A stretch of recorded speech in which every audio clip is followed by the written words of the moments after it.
What is going on, people? It's Matt from Liquid Loans, and in this one we're going to look at how liquidations work inside the Liquid Loans protocol. The good, the bad and the ugly. Well, there's not actually any bad or ugly when it comes to liquidations, but it's kind of how I feel about myself sometimes. You know, life gets heavy, it gets you down. Whoa, that's enough about my insecurities for one day. So with no further ado, let's go. To the uninitiated, the term liquidation can sound pretty scary. Oh no, I'm gonna lose all my PLS. Okay, get a grip, calm down. To those who really understand the Liquid Loans protocol, liquidations can be a good thing. Like so many things in life, it all depends on what you're trying to achieve. If you want to make sure your vault never gets liquidated, make sure to stay over 150% collateralized at all times. That way, even if the system enters recovery mode, your vault will be safe as houses. Staying safely collateralized is very easy, and you don't have to watch your vault like a hawk all day long by simply checking the markets here and there, which can be done in seconds on one smartphone. But right now, let's get into the nuts and bolts of how liquidations actually work inside the Liquid Loans protocol. When a vault slips under 110% collateralization or 150% in the rare case of recovery mode, that vault becomes eligible for liquidation. This helps maintain the health of the protocol by ensuring that the entire USDL supply remains fully backed by its collateral, PLS. Anyone can run the liquidation function, as this will be a manual function, and you don't have to be a Liquid Loans user or even have an active vault. When a vault is liquidated, that PLS that was in the vault is distributed among the stability providers in proportion to their size in the stability pool. The borrower's debt is cancelled and their vault disappears, and they keep the USDL they minted. In other words, their loan is paid off and closed. Hey presto.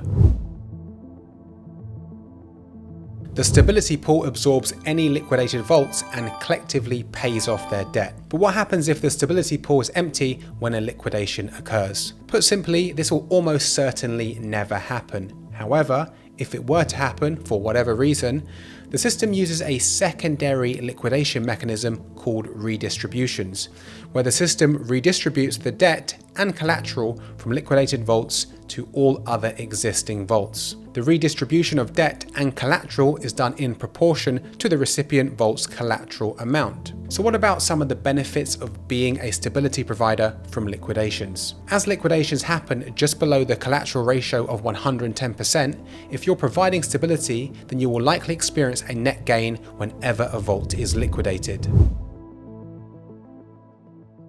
Let's say there's a total of 1 million USDL in the stability pool and your deposit is 100,000 USDL. If a vault with a debt of 200,000 USDL and a collateral of 400 million PLS is liquidated at a PLS price of 0.000545 and thus a collateral ratio of 109%, given that your pool share is 10%, your deposit will go down by 10% of the liquidated debt, which is 20,000 USDL, i.e. from 100,000 to 80,000 USDL. In return, you will gain 10% of the liquidated collateral, i.e. 40 million PLS, which is currently worth $21,800. Your net gain from the liquidation is 1,800 smackaroonies. You could then, if you wanted to, immediately withdraw the PLS collateral you receive from the liquidation, or you could place it in your vault. It really is up to you, as real DeFi should be. Liquidations can serve as a stop loss, and experienced users may be able to end up in a better position due to a liquidation occurring. Here's an example.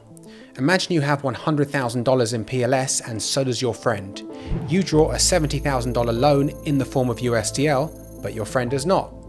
The market drops by 70% and your vault is liquidated. Now, as long as you haven't spent your USDL, because I know you've had your eye on that Lambo, you cheeky devil you could buy back the same amount of PLS for $30,000.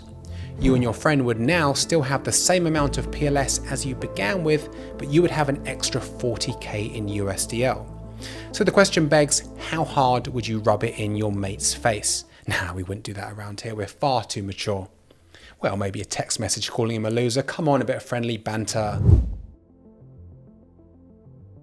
The simple key to always avoiding liquidation is to stay over 150% collateralized at all times. As we can see here, the higher your collateral ratio, the more PLS has to drop by for your vault to be up for liquidation. At a 1000% collateral ratio, the market has to retrace by 89%. At a 750% collateral ratio, the market has to retrace by 85%. And as we go lower with the collateral ratios, as shown here, the retrace percentage also drops too. And as we get down to the lowest collateral ratio in this graphic of 150%, the market has to retrace by just over 26%. So what's the moral of the story here? Choose a collateral ratio that suits your needs at your current time of life, and Robert is very much your mother's brother, or Bob's your uncle. So to sum it up, when a vault slips under 110% or 150% in the rare case of recovery mode, that vault becomes eligible for liquidation. This helps maintain the health of the protocol by ensuring that the entire USDL supply remains fully backed by its collateral, PLS. Anyone can run the liquidation function, and when a vault is liquidated, the PLS that was in that vault is distributed among the stability providers in proportion to their size in the stability pool. The borrower's debt is cancelled, their vault disappears, and they get to keep the USDL they minted. In other words, their loan is paid off and closed. Also, last but not least, to avoid liquidation at any time, always stay 150% collateralized or more. So I hope you enjoyed that one on how liquidations work inside the Liquid Loans protocol and how they serve the system. If you like content like this, do hit that subscribe button and that bell button so you're notified every time we drop new content on the channel. You can also tap the like button, share the video with someone who you think it may benefit, and if you're feeling really kind, drop a cheeky comment below for the algo. It does help us out. Thanks for watching, and I will see you on the next one.